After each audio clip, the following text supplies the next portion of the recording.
يا صباح الخير او مساء الخير على حسب الوقت اللي يوصلكم في الفيديو. ازيكم يا جماعه؟ عاملين ايه؟ يا رب تكونوا بخير. رجعنا مع بعض بوصفه جديده وفيديو جديد سريع، وزي ما انتم شايفين كده هنبدا نخزن مع بعضينا السمنه البلدي او الزبده البلدي اللي بقى لكحك العيد للخزين طول السنه. عايزه اقولك هقولك على شويه معلومات سهله وبسيطه ازاي تعرفي تخزني بيهم السمنه بتاعتك طول السنه، واي شهر ممكن تخزني فيه الزبده البلدي او السمنه البلدي. مبدئيا كده احنا دايما انا بخزن السمنة على شهرين. بصي بقى، عايزة اقولك هوريكي حاجة. شايفة كده انت معايا 3 برطمانات مليانين كبار، وعدد واحد صغير، ونص برطمان او 3/4 برطمان كبير. دول بيبقى اجمالي ال5 كيلو. يعني البرطمان اللي انا عازلاه وحدي على جنب ده تبع ال5 كيلو التانيين. يعني بصوا دول كلهم ال5 برطمانات، الأربعة كبار والواحد الصغير، دول بس 5 كيلو زبدة أنا مسيحاهم أو سمنة.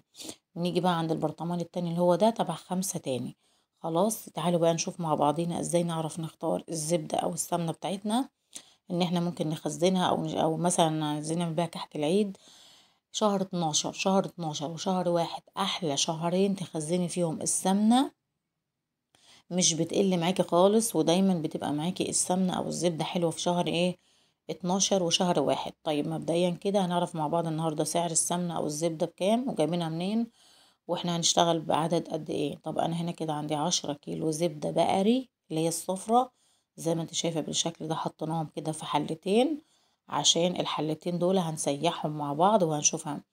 جزء منهم هنعمل منه الكحك والجزء التاني هيتشال ان شاء الله. خلاص بالشكل ده اهو. طيب ازاي هنعرف نختار الزبدة بتاعتنا؟ الزبدة بتاعتنا لازم تجيبيها من مكان يكون موثوق منه.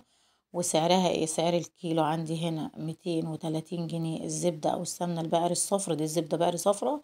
بالنسبة للجاموسي الابيض بيكون سعرها 250 جنيه، يعني بتزيد 20 جنيه عن البقري. دول زي ما قلت لكم 10 كيلو. هحطهم كده في الحلتين، وتعالوا نشوف هنبدأ نسيحهم مع بعض ازاي. بصراحة هم فيهم 5 بتوعي و5 بتوع حد تاني، عشان احنا جايبينهم عشان كحك العيد. لكن التخزين انا بخزنه برضو في شهر واحد. زي ما قلت لكم البقري الكيلو ب230، الجاموسي الابيض ب250 جنيه الكيلو. خلاص جبت هنا عندي السمنة، حطيتها على البوتاجاز بالشكل ده في حلتين، وهبدأ ان انا اسيحها.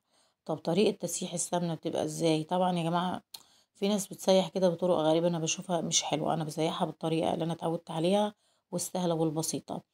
اول حاجة بنحط السمنة على البوتاجاز، بنعلي النار عليها خالص لغاية لما تفك وتسيح خالص زي ما تشوفيها معايا بالشكل ده كده اهو. اهو كده. هي كده عندي السمنة بدأت تسيح خالص او تفك خالص من بعضها بالشكل ده. وبعدين انا بهدي النار عليها خالص عشان ما تفورش معايا، لانها بتعمل فوران. تمام بالشكل ده اهو. بصوا اهي كده هنا عندي بدأت ساحت خالص بالشكل ده، وبدأت بتغلي. الغليان ده بقى نعمل ايه؟ اول حاجة انا ما بسيبش السمنة واروح اماكن بعيدة خالص. من وقت للتاني اروح اقلبها، بس مش وقت بعيد. وهنا لو سبت النار عليها عالية بعد ما تفك هيحصل معاكي الفوران اللي انت شايفاه ده. يعني بعد ما السمنة تسيح خالص بهدي النار عليها، بخليها نار وسط.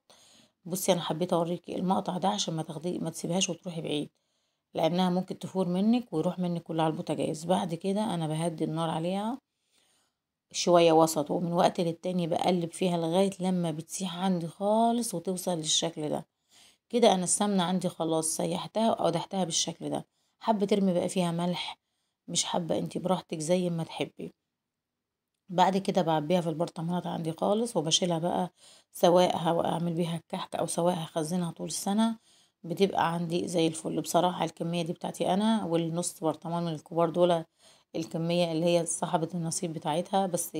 يعني قلت استني خدي الباقي، راحت مشيت ما خدتش باقي البرطمان، قالت لي بعدين جيبيه. المهم يعني، فربنا يبارك. الكمية حلوة. يا رب الفيديو بتاع النهاردة يكون عجبكم ويكون كده فيه أفكار بسيطة فادتكم يا رب. وإن شاء الله مشيت ربنا استنونا كده من سمن العيد ده نعمل منه حاجة العيد وحاجات حلوة كتير. يا رب الفيديو بتاع النهاردة يكون عجبكم. كنا عجبكم. أشوفكم على غير وصفة جديدة وفيديو جديد. سلام.